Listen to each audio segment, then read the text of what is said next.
जय हिंद जय बिहार। हम बात करते हैं आपके सेहत का। आप स्वस्थ कैसे रहोगे, हमेशा एकदम भला चंगा कैसे रहोगे, मस्त कैसा रहोगे, हमारे जैसा एकदम हैप्पी। कुछ भी हो जाए मुस्कुराना सीखना चाहिए।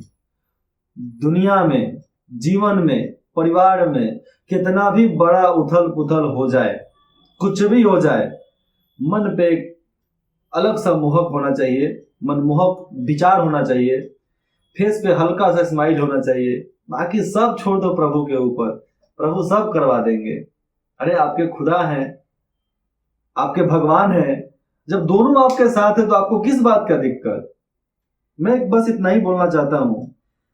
आपको क्या लगता है, दवाएं खाने से, दवाइयां खाने से आपकी सेहत ठीक हो सकती है क्या?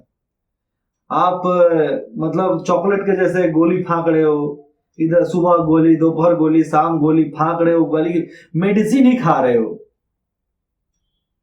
पूरा दवा ही दवा, दवा ही दवा, सवेरे शाम सब दवा। क्या इससे आपकी सेहत ठीक रहेगी? मैं ये बात अपने पापा को भी समझाता हूँ, क्योंकि मेरे पापा जी भी नहीं समझने वाले। शायद मैं ये जो पार्ट है वीडियो का, ये मैं उनके पास जरूर भेजने वाला हूँ। क्या दवाई खाने से लोगों की सेहत ठीक हो सकती है क्या? नहीं हो सकती है। हम कितना भी चना अमृत पी लें, संजीवनी बूटी का काम नहीं करने वाला है। हम कितना भी कुछ भी कर लें, जिस तरह पुराने वैद्य लोग इलाज कर दिया करते थे उस तरह नहीं होता था।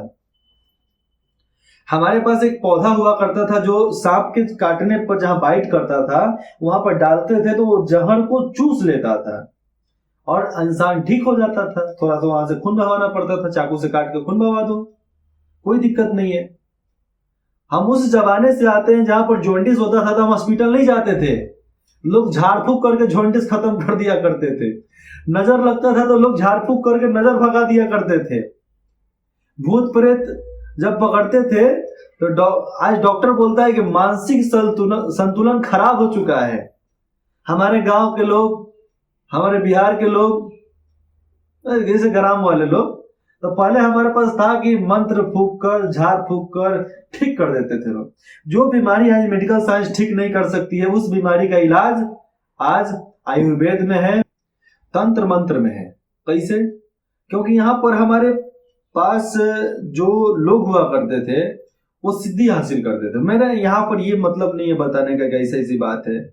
आप भक्ति करते हो, किसी भगवान का आराधना करते हो, पूजा करते हो, तो आपके पास एक दिव्य पहचान आती है, आपके पास एक दिव्य शक्ति होती है, आपके पास इतनी पॉजिटिव ऊर्जा हो जाती है कि आप किसी के सर पर इस तरह हाथ रखते हो ना, उसका तबीयत ठीक हो जाता है। उसको आप अगर देख लो ना तो भी तबीयत ठीक हो जाता है। कुछ लोग होते हैं कि देखकर कुछ बोल देंगे तो उनका नजर लग जाता है, क्योंकि वो काली जबान होते हैं। और कुछ लोग ऐसे होते हैं कि अगर वो आपको बड़ाई कर देवे ना तो वैसे ही आगे आप बढ़ते चले जाओगे, क्योंकि आपके अंदर उनके प्रति आदर का भाव होता है कि नहीं, ये बोले हैं तो हमारे लिए सही बोले हैं, हम इसको करेंगे, हमारे लिए अच्छा है कि हम इसको करेंगे। तो ये जुनून होता है हमारे अंदर। तो इसको निभाने के लिए हमें बहुत ज्यादा मेहनत करना पड़ता है, और मेहनत ये ऐसे ही नहीं आता है, बहुत कोशिशों के बाद आता है। तो आप केवल दवाइयां फाँकने से ठीक नहीं हो सकते हो, आपको चाहिए प्रॉपर डाइट। हमें क्या खाना है, अभी तक हमको बताया गया है कि कैसे कैसे खाना है, कैसे नहीं खाना है। मैं बोलता हूँ सवेरे आप भर पेट खाओ, जितना खाना है उतना खाओ, दोपहर में सलाद खाओ, रात सांझ को भूजा खाओ। आप जिस इलाके में हो उस इलाके के अनुसार डाइट करो, क्योंकि हमारी प्राकृतिक जो है, हमारा नेचर जो है वो बताता है कि इस इलाके में रहने वालों को यही चीज खाना चाहिए। आज बताते हैं आपको मैं असली एग्जाम्पल के साथ। आपको पता है कि हर सब्जी, हर फल सालों भर मिल रहा है, 100% है कि सालों भर मिल रहा है। आपको पता है गोभी का सीजन कौन सा होता है? ठंडा। गोभी केवल ठंडे के मौसम में खाना चाहिए, नवंबर, दिसंबर, जनवरी, फरवरी, बस। उसके बाद गोभी नॉट अलाउ इन हेल्थ। कोई जरूरत नहीं है हेल्थ का सुधार करने में हम गोभी खाएं, चाहे शरीर के लिए गोभी खाएं, नहीं। 4 महीने के लिए गोभी होता है, 4 महीने में खाओ, गोभी त्याग दो।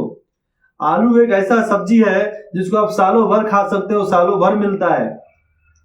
लेकिन आप सीजनल आलू खाते हो अप्रैल मई जून, तो ये आलू आपके शरीर में एक पॉजिटिव ऊर्जा लाता है, पॉजिटिव ऊर्जा कायम करता है। लेकिन उसके बाद बरसात में जब खाना चालू कर देते हो तो आपके शरीर में घाव, फुंसी, खुजली, ये सब अनेकों प्रकार की बीमारी हो जाते हैं। और आजकल की लड़कियां, आजकल के घर की वाइफ, पत्नी, धर्म पत्नी, अर्धांगिनी जिसको हम लोग बोलते हैं, वो लोग आलू को छीलकर बनाते हैं। हर किसी को पता है कि आलू के छिलके में पोटेशियम होता है, भरपूर होता है। और छिलका का मतलब ये होता है कि अंदर में कोई बैक्टीरिया होता है तो उसको काटने की औकात रखता है उसका छिलका। तो नहीं, आलू को छीलेंगे, महीन महीन भुजिया काटेंगे, एकदम महीन महीन, और उसको एकदम भूंज कर, एकदम जला कर बनाएंगे। आलू खाने से फायदा क्या है? वो अधिकतर शरीर में जाएगा तो नुकसान करेगा। जो चीज जबान को टेस्टी लगे, जो चीज जबान को अच्छा लगे, वो पेट के लिए गड़बड़ होता है। टेस्ट अलग बात है, लेकिन पेट के लिए, सेहत के लिए हानिकारक नहीं है। अब मैं ये नहीं बोलता हूं, कुछ लोग बोलेंगे मेरे को, आप बोल सकते हो कि नहीं हम तो बहुत हेल्दी हैं। तो इतना बड़ा बड़ा पेट निकल जाने से, मुंह इतना बड़ा हो जाने से आप हेल्दी नहीं हो जाते हो। शरीर इतना में अच्छा लगता है, इतना हो जाने के बाद ट्रक जैसा फील होता है कि ट्रक चल रहा है कहीं सामने। तो मैं ऐसे हेल्दी लोगों को, जो पूरे मोटे मोटे लोग, उनको बुराई नहीं कर रहे हैं, लेकिन उनको समझना चाहिए कि हम ठीक कैसे हो सकते हैं। हर चीज का काट होता है, हर चीज का तोड़ होता है। हम भैया यहाँ पर अनंत अंबानी की तो बात कर नहीं रहा हूं, लेकिन ऐसे भी इंसान अच्छे हैं, क्योंकि उनका जैसा शरीर है वैसे वो जानवर से भी प्यार करते हैं, तो अच्छी बात है। क्योंकि जिस तरह शरीर उस तरह जानवर से लगाओ, तो बहुत बढ़िया कृपा है प्रभु का उनके ऊपर कि सब ठीक है। आज इतना बीमारी होने के बाद भी, सीरियस कंडीशन होने के बाद भी वो ठीक है, फिट है, मस्त है। तो जरूरी नहीं है कि हर चीज को एक ही जैसा निभाया जाए। तो हमारे इलाके में जो भी सीजनल मिलता है, सीजनल खाओ, सीजनल के अलावा मत खाओ, फेंक दो, छोड़ दो। अरे नमक रोटी खा लो यार। पहले के लोग शाम को क्या करते थे? नमक लेंगे, रोटी लेंगे, रोटी पर तेल डालेंगे, तेल के ऊपर नमक डालेंगे, और उसके बाद से उसमें 2 मिर्चाई रखेंगे, उसको खाएंगे। गांव में होढ़ा खाया जाता है, गांव के लोग जो होंगे होढ़ा समझते हैं। शहर के लिए बताता हूँ, भुट्टा, भुट्टा खाते हैं। फ्राई करके खाओ, बॉयल करके खाओ, भूज के खाओ, चोखा बनाए खाओ, बचका बनाए खाओ, कुछ भी खाओ, अनेकों प्रकार से हम खा सकते हैं उसको। तो गांव में एक श्रेणीबद्ध नियम चालू होता है कि सीजनल खाएंगे तो खाएंगे। वो लोग साग ओरिजिनल उगा कर खाते हैं, हम लोग मार्केट से केमिकली का साग खाते हैं, केमिकल ही खाते हैं, सीधा समझो आप। एज पर एग्जाम्पल मैं आपको देता हूं कि जहां पर भी ये पूरा मतलब फार्म लगा रहता है, तो फार्म में एक बड़ा सा टॉप जैसा बनता है सीमेंट का, वाटरप्रूफ होता है। उसमें पानी डालो, पानी डालने के बाद उसमें लिक्विड डालो। उस लिक्विड में अगर जो भी सब्जी हम डालकर निकाल देते हैं, व्हाइट व्हाइट लिक्विड होता है, डालने के बाद पूरा एकदम दूध जैसा होता है, अगर उसमें डालकर उस सब्जी को निकाल देते हैं तो वो सब्जी ना सड़ेगा, ना वो सब्जी गलेगा, और ना कुछ भी, एकदम तरोताजा रहेगा जब तक आप उसको धोकर फ्रिज में रखते नहीं हो, जब तक आप धोकर अपने घर में नहीं लाते। लेकिन ऐसा ही मार्केट से लिए फाकना चालू कर दिया, अच्छी बात नहीं है, बहुत घटिया बात है, बहुत गलत बात है। हमें संस्कार देना चाहिए कि बच्चों को जाओ भैया कुछ भी आता है धो धा कर खाओ, ऐसे चीजें। ये सब घर से सीखने को मिलता है, बाहर से सीखने को नहीं मिलता है। बाहर से तो लोग पिज्जा, मैगी, नॉनमॉन, अरे क्या बोलते हैं उसको, पानी पूरी वगैरह वगैरह फालतू चीजें खाने की सिखा देते हैं। मैं अपना बताता हूं तो मुझे पानी पूरी खाए हुए भी, गोलगप्पा, तो मतलब अभी बताऊं तो 1-1.5 साल तो हुए होंगे। समोसा भी जल्दी खाते नहीं है, बर्गर भी ज्यादा जल्दी खाते नहीं है, रोल भी ज्यादा नहीं खाते हैं, कभी कभी मन किया तो खा लिए। पिज्जा जिंदगी में 22 साल की जिंदगी में पहला बार हम पिज्जा खाए, और इतना घटिया पिज्जा लगा मेरे को, इतना घटिया पिज्जा कि मैंने उस दिन से पिज्जा खाना छोड़ दिया। तो मैं ये ऐसा नहीं कि पिज्जा खाने वालों को मैं नाराज कर रहा हूँ, नहीं, और पिज्जा बेचने वाले को नाराज कर रहा हूँ, ऐसी मेरी आस्था नहीं है, ऐसा मैं मानता नहीं हूँ। भैया आपको बेचना है बेच, व्यापार करना है कर, लोगों को खाना है खाओ, लोगों को मर रहा है मरो, खाओ को मरो बे, नहीं खाओगे बचे रहोगे। तो लोग बोलते हैं कि ये नशा भी नहीं करते थे, खाते भी नहीं थे, पीते भी नहीं थे और जल्दी हम मर गए, मानते हैं। लेकिन उनको टेंशन बहुत ज्यादा होगा, क्योंकि मिडिल क्लास के लोग, सीधा साधी लोग अगर मर जाते हैं तो उनके पास टेंशन बहुत अपार टेंशन होता है। बच्चों का पढ़ाई का खर्चा, उनका रख रखाव का खर्चा, ड्रेस का खर्चा, ये फ्रिज, पत्नी बोलती गहना चाहिए, हाउ चाहिए, आई चाहिए, यार टेंशन के मारे वो मर जाते हैं इंसान। तो ऐसे ही नहीं बोल सकते हम किसी को कि ये हो गया, वो हो गया, फलना चिलना कुछ भी। आप एक्सरसाइज करो, योगा करो, रनिंग करो, इतना मेहनत करो कि शरीर थक जाए, लेकिन मन नहीं थकना चाहिए। मन थके तो थके, फिर भी काम करो। सरकारी टीचर लोगों से बात हो जाता है, सरकारी एम्प्लॉय से मेरा बात हो जाता है, चाहे प्राइवेट एम्प्लॉय से, तो प्राइवेट वाले बोलते हैं भैया काम करवा कर हमको पैसा देते हैं। सरकारी वाले बोलते हैं कि यार उतना ज्यादा झंझट नहीं है, लेकिन है। उसके बाद में अभी एक बोलना है, एक और स्पीच है जिसमें सरकारी अधिकारियों लोगों पर किस तरह खर्चा होता है, क्यों पैसा मिलता है, उसके बारे में भी है। अभी मैं आपको बताऊंगा उसके बारे में भी, लेकिन अभी स्वास्थ्य के बारे में है। तो हर किसी चीज का स्वास्थ्य, हर चीज का नहीं, हर किसी का स्वास्थ्य खराब हो रहा है। स्कूल का टीचर हो, बैंक क्लर्क हो, बैंक मैनेजर हो, वकील हो, जज हो, कुछ भी हो, आईएएस हो, मतलब जो पुलिस वाले में भी हो, आईपीएस हो, डीएसपी हो, डीआईजी हो, कुछ भी। मैं तो बोलता हूं कि 35 साल 40 साल तक ले आप फोर्स में हो तो आपका पेट निकलना ही नहीं चाहिए। ड्यूटी ऐसा बांटो कि उनका एक्सरसाइज चले। हर थाने में जिम करने के लिए मशीनरीज लगते हैं, हर थाने में वेट उठाने के लिए डंबल है, मशीन है, सारा चीज ऑटोमेटिक मशीन भी वहां पर दिया जा रहा है। आज के जमाने में जहां पर भी नए नए सब सिस्टम खुल रहे हैं, नया नया जहां भी थाना खुल रहा है, बिल्डिंगें बन रही हैं, वहां पे तो जिस इलाके में कोई नहीं जानता था उस इलाके में आज बिल्डिंग है, जिस इलाके में थाने नहीं था उस इलाके में भी थाने हैं। आज एक थाने का ड्राइवर जो होता है ना, ड्राइवर कांस्टेबल, अपने आप को डीआईजी समझने लगता है। वैसे ही लोग जो ऐसे अफसर होते हैं ना, छोटे छोटे कांस्टेबल टाइप, ये लोग जाकर फंस जाते हैं, कांड कर बैठते हैं और सुनना सीनियर को पड़ता है। तो उन लोगों को समझाना है कि भैया तुम कांस्टेबल हो, कांस्टेबल रहो, नॉर्मल एम्प्लॉय हो, नॉर्मल एम्प्लॉय रहो, अपने आप को डीएसपी एसपी कलेक्टर मत समझो। ड्राइवर हो तो ड्राइवर रहो, ज्यादा नहीं हो। जितना पोस्ट हो उतना ही हक रखो, ज्यादा नहीं तो फालतू में कोई आगे कांस्टेबल लड़ जाता है ना, तो उसको चाटा मारने के अलावा कुछ दिमाग में नहीं आता है। क्योंकि बात सिंपल है यार, कुछ किए नहीं, तुम बोल रहा है, कैसे बोल रहा है रे। यहाँ पर हाइपर टेंशन मतलब क्रिएट हो जाता है। हम गुस्सा करते हैं, बीपी बढ़ता है। बीपी क्यों बढ़ता है? तो बीपी बढ़ने का कारण यही है, मोटापा। आज पतले लोगों को भी बीपी है, मोटे लोगों को भी बीपी है, बूढ़ों को भी बीपी है, जवानों को भी बीपी है, और छोटे बच्चों को भी बीपी हो रहा है। शुगर बड़ों को भी है, शुगर छोटों को भी है, और शुगर उससे छोटों को भी है। तो आजकल के जमाने में बीमारी हर किसी को हो सकता है, दिमागी प्रॉब्लम हर किसी को है, कैंसर हर किसी को है। लेकिन मैं इतना बताना चाहता हूं कि आप घर खरीदो, लेकिन आप कभी कभी अपने गांव पर जाया करो। हमारी रिलेशन की बात बताता हूं, हमारी माँ के नैहर की बात बताता हूं, इधर उधर की क्या बताऊं यार, घर की बात बताता हूं। दूसरे बात क्या, ऐसे बोलेंगे वो लोग, खबर मिलेगा तो बोलेंगे घर का भेदी लंका ढाए। ठीक है भैया, ढाए तो ढाए, लेकिन घर की बात बताने में शर्म किस बात का। मैं आज अपना बताता हूं, कल आप अपना बताओगे तो हम मिलजुल कर काम करेंगे, अपने राज्य को आगे बढ़ाएंगे, अपने राज्य को आगे बढ़ाएंगे, अपना देश आगे बढ़ेगा। अपना देश आगे बढ़ेगा तो भारत माता की जय, ये दिल से भावना निकलेगी। जय हिंद, जय भारत।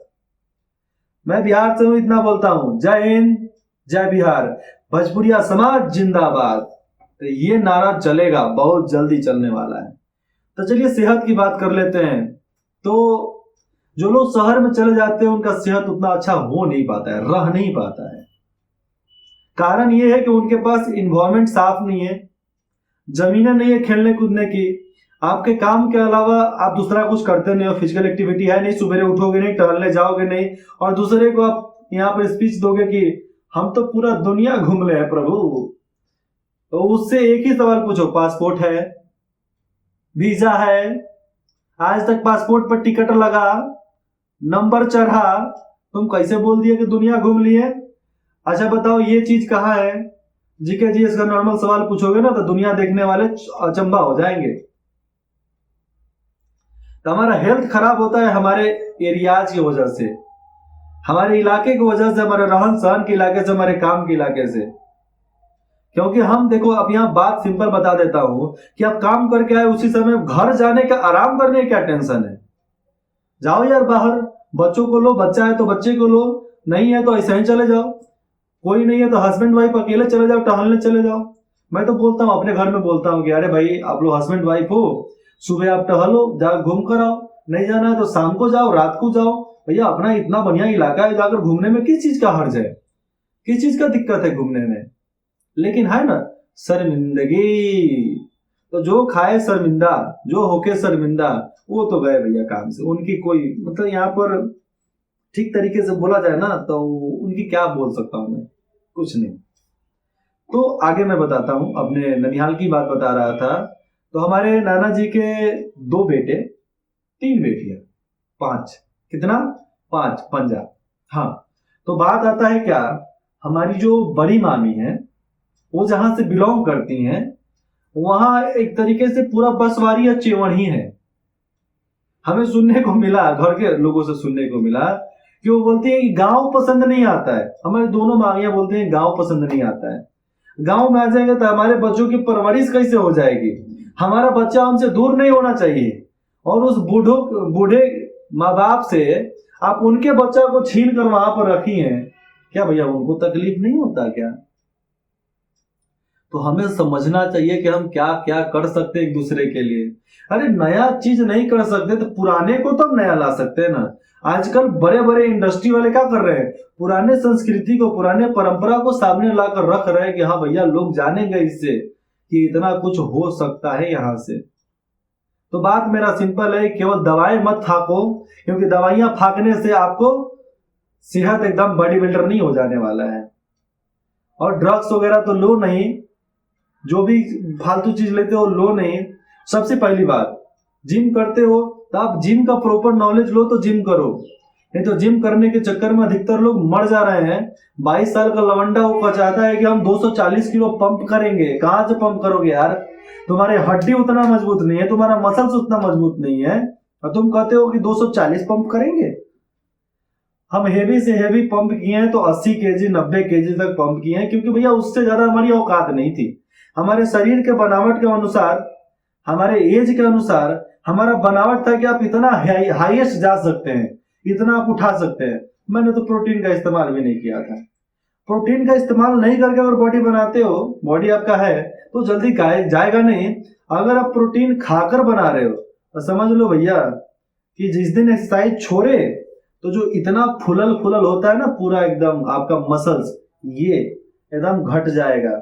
और घटने का कारण क्या है? क्योंकि ये पेन, हम जब एक्सरसाइज करते हैं तो पेन देते हैं, पेन देते हैं तो फूलता है, और पेन खत्म, रिलीफ मिलता है कि धीरे धीरे खत्म हो जाएगा। हम बड़े बड़े लोगों को भी पतले होते देखे हैं, पतले लोगों को भी बड़े बड़े होते देखे हैं, मोटे मोटे होते देखे, और just with in 5 month, 6 month, 7 month. आजकल के जितने भी टीनेजर हैं जो 14, 15, 16, 17, 18 साल के आते हैं, उनके लिए साफ बात, वन बात है कि आप जिम मत जाओ। क्यों नहीं जाने का मैं बताता हूं, क्योंकि आपका बॉडी उस लायक नहीं है कि आप जिम जाओ। आप करना क्या कर सकते हो, आप मार्केट जाओ, रोज आओ। क्या जाने के लिए? घूमने के लिए। ऐसा नहीं कि जाकर उधर खा पी कर आओ, कुछ नहीं। आप रोज स्टेडियम जाओ, अपने मैदान में जाओ, जो भी आपके इलाके में ग्राउंड हो वहां जाओ, टहल कर आओ, दौड़ के आओ, खा के आओ, पी के आओ पानी, और थोड़ा मोड़ा चॉकलेट खाने की मन करे, टॉफी वगैरह खाने को मन करे, घर से पैसा मिले तो बिस्किट खा लिया करो। हम तो करते थे, हम बिस्किट खा लिया करते थे। लेकिन आज मार्केट में जाते हैं तो हमें कुछ खाने का ही मन नहीं करता है, क्योंकि हम उतना पैसे लेकर नहीं जाते, खाकर आना पड़ेगा। लेकिन कभी है मन करता है कि ये खाना चाहिए, तो होता नहीं है, जवान लड़खड़ा जाता है, तो जाते हैं तो खा होकर आते हैं। तो ये चीज हमें वहां से भी सीखने को मिल जाती है। कभी कभी खा लेना चाहिए, हमेशा नहीं खाना चाहिए लेकिन कभी कभी खा लेना चाहिए। बस इतना ही अनुरोध है आप सबसे कि आप दवाओं को मत फांको। आप अपने सेहत को बनाने के लिए एक्सरसाइज करो, योगा करो, मेडिटेशन करो। दवा खाने से आप ठीक नहीं हो सकते हो। और मैं आशा करता हूं कि ये मेरा भाग, ये मेरा वीडियो मेरे पापा के पास भी पहुंचे, कि उनको भी सीखने को मिले कि दवा फांकने से कुछ नहीं होता है। और मैं हमेशा बोलता भी हूं, लेकिन होता नहीं है, बापू लोग किसी की सुनते नहीं है। जितने भी बापू लोग हैं अपना ही मनवाएंगे, आपका सुनेंगे ही नहीं। तो ये मतलब हमारे समाज की एक तरीके से बोला जाए ना कि बड़ों का आदर एक तरीके से हो सकता है, बड़ों का प्यार हो सकता है, और बड़ों का ईगो भी हो सकता है कि हम इतना बड़ा है, हम नहीं जानते हैं, और ये छोटा होकर जान के समझा रहा है, इसलिए भी वो लोग बात नहीं मानते। लेकिन जिस दिन तबीयत खराब हो जाती है सीरियस, उस दिन से दिमाग में आता है, ओ माय गॉड तबीयत खराब हो गया रे, अब क्या करें। तब हाँ ठीक बोल रहा था कि ऐसा ऐसा हो सकता है, बचना चाहिए। ये सब कारण है जिससे हमें भी बचना चाहिए, आप सबको भी बचना चाहिए। और जितना लोगों को हो सके आप जागरूक करो, जागरूकता लाओ, हर किसी को शिक्षा दो, हर फील्ड में, हर काम में। आज हमसे जिस भी फील्ड में पूछा जाता है उस फील्ड का एक बढ़िया सा एग्जाम्पल देते हैं। मेडिकल साइंस से लेकर आपको मनोवैज्ञानिक तक ले हर चीज में। क्योंकि मैं कभी भी पढ़ाई यूनिवर्सिटी के लिए नहीं किया, नौकरी के लिए नहीं किया। मैंने पढ़ाई हमेशा समाज को समर्पित करने के लिए किया। मैंने जो भी सीखा समाज को समर्पित किया। मैंने जो भी किया समाज के लिए किया, लोगों के लिए किया। अपने लिए केवल इतना किया कि अपना नॉलेज बढ़ाया, अपनी ज्ञान को बढ़ाया। ऐसा मैं ये नहीं बोला हूं पढ़ा लिखा हूं, नहीं पढ़ा लिखा हूं। हमारे पास 12 की डिग्री है, उसके बाद की डिग्री नहीं है। लेकिन मेरे पास कंप्यूटर का हर डिग्री है, क्योंकि मेरे पास देख लो पीछे लैपटॉप दिख रहा है ना मेरा, तो वहां से मैंने सब चीज सीखा। हर डिग्री मेरे को ऑनलाइन सिस्टम से मिली, भारत सरकार की तरफ से। जो भी चीज है मैंने कभी गया ही नहीं। हमारे पास ग्रेजुएशन के बुक है, पीएचडी के बुक है, लॉ कानून के बुक है, कॉन्स्टिट्यूशन का बुक है, मेडिकल साइंस का बुक है, पूरा बुक है। हम सब पढ़े, लेकिन किसी चीज के लिए, नौकरी के लिए तो नहीं पढ़े। हमें बनाना है एक नया समाज, एक नया गुट, एक नया जीवन, एक नया संसार, एक नया राष्ट्र बनाना है। ऐसा नहीं कि पुराने राष्ट्र को खत्म कर देना, नहीं, उसी राष्ट्र को फिर से बनाना है। जागरूकता लाना है कि लोग अपने अखंड भारत के लिए जी तोड़ मेहनत करें, अखंड भारत के लिए, अपने देश के लिए, अपने राज्य के लिए, अपने जिला के लिए, अपने मोहल्ले के लिए, अपने इलाके के लिए अपने आप को समर्पित करें। अगर एक एक बच्चा गांव से आता है तो बिहार में करीबन 45,000 गांव है। पूरे देश में 15 लाख गांव हैं। पूरे भारत में करीब करीब 15 लाख गांव हैं। और 15 लाख गांव के 1 लाख भी लोग, सॉरी 1 लाख नहीं, एक लोग भी आ जाए तो मतलब 15 लाख लोग। और 15 लाख लोग अगर देश के भलाई के लिए काम करें तो अपने भारत को नंबर 1 होने से कोई नहीं रोक सकता। अपने भारत को पराजित करने का, अपने भारत को हरा देने की औकात किसी में नहीं होगी। लेकिन भ्रष्टाचारों के चंगुल से बाहर निकलना होगा, भ्रष्टाचारों को लतियाना होगा, भ्रष्टाचारों को कूटना होगा और अपने देश को बचाना होगा। और दूसरा, भ्रष्टाचार को मिटाने से पहले है कि अपने मन के भ्रष्टाचार को मिटाओ, क्योंकि सबसे बड़का भ्रष्टाचारी ये मन है, सबसे बड़का। एज फॉर एग्जाम्पल इसलिए क्योंकि हम मन जिस तरह बोलता है उस तरह करते चल जाए। मन बोलता है कि नहीं यार आज पढ़ना नहीं है, ठीक आज नहीं पढ़ेंगे।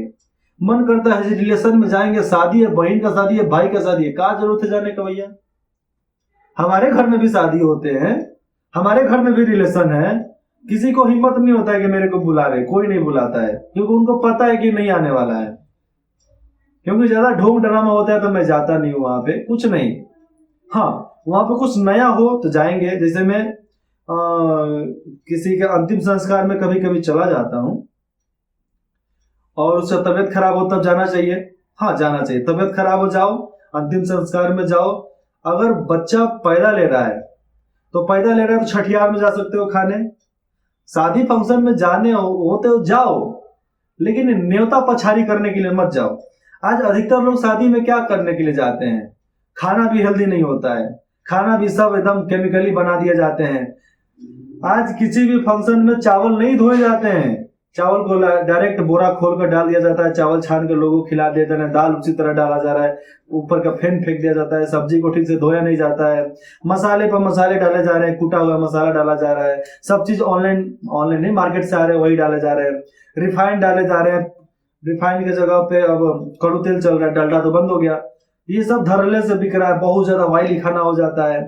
और जो भी शादी में जाते हैं एक ही दिन 4 गो न्योता, 5 गो न्योता, 6 गो न्योता, उन न्योते नकारी करने में बर्बाद हो जाते हैं। जाओ भैया एक ही जगह पर जाओ, शादी का मतलब होता है समारोह, यज्ञ, जग। वहां पे जाओ तो वहां पर बड़े हो तो आशीर्वाद दे कर आओ, छोटे हो तो वहां से सीख कर आओ।